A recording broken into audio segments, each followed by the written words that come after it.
Good morning everyone! Welcome to my vlog. Matubig. Ayan, matubig dito sa harapan. Itong Robinson.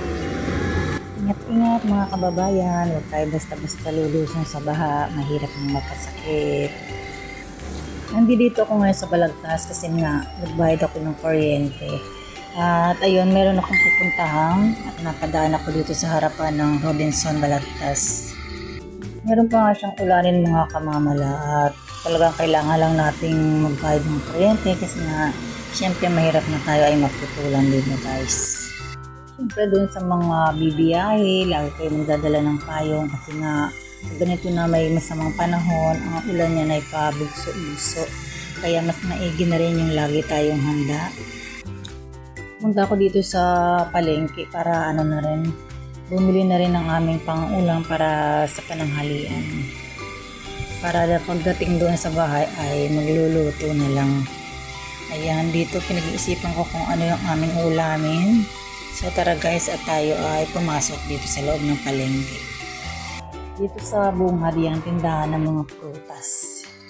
Ayan, dito na tayo sa loob. Hinahanap ako kung ano ba yung aming uulamin para ngayong pananghalian. Mamimili lang ako mga kamamala. Ayan, dito may tindahan dito ng mga karne. Ayan, may mga frozen foods. Dito may mga manok, may mga isda. Ayan, pili lang tayo dyan kung ano yung ating lulutuing ulam para ngayong pananghalian.